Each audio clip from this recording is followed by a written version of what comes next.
Hi అండి, welcome to homely designs. ఈరోజు మీకు సగ్బియ్యం వడియాలు చూపిస్తున్నాను. చాలా చాలా ఈజీ అండి, ఎవరిమైనా పట్టేసుకోవచ్చు. ఓకే అండి, ఏమేమి కావాలో చూసేద్దామా?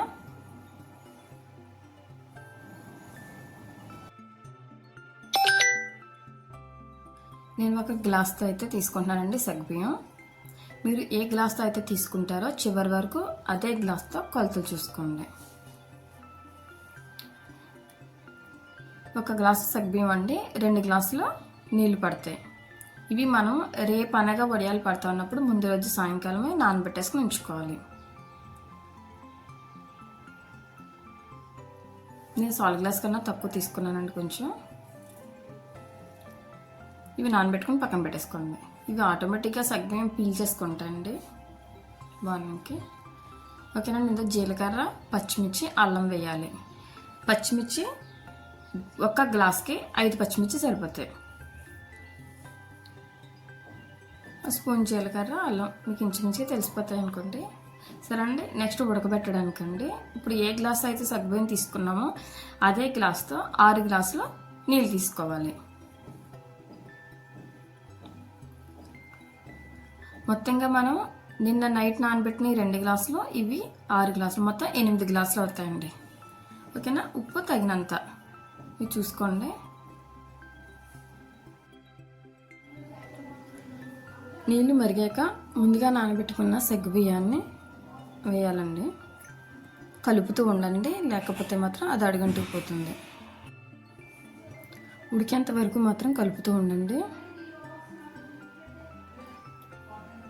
ముందుగా మనం పచ్చిమిర్చి అల్లాన్ని ఉంచుకున్నాం కదండి, అవి 2 అయితే మిక్సీ చేసుకుని పక్కన పెట్టేసుకోండి. ఉడికాక గ్యాస్ కట్టేసి అప్పుడు ఈ పేస్ట్ వేసుకోండి.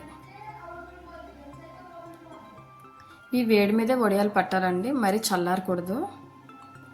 కవర్ మీద అయినా పెట్టుకోవచ్చు, లేదంటే క్లాత్ మీద అయినా పెట్టుకోవచ్చు. క్లాత్ మీద పెట్టే పలం అయితే ఒకసారి తడపండి.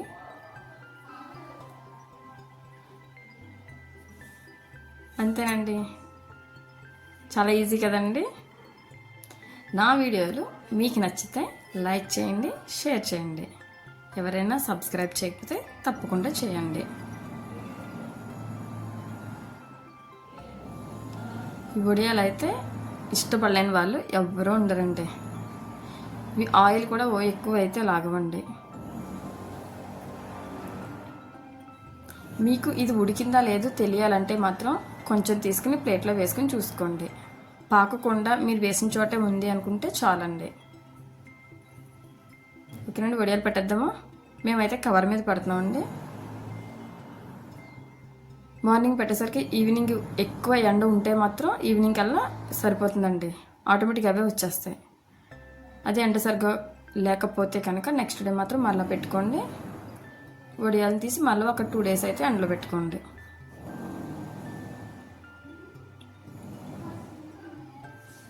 ఓకేనండి, తర్వాత ఒక 2 డేస్ మాత్రం ఎండలో పెట్టండి, ఎందుకంటే మనం అవి నిల్వ ఉంచుకోవాలి కదా. తర్వాత ఆయిల్ పెట్టుకుని వేయించేసుకోండి.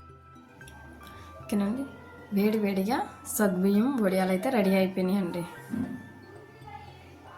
ఓకేనండి, మళ్ళీ నెక్స్ట్ వీడియోలో కొత్త ఐటెంతో మళ్ళీ కలుసుకుందాం.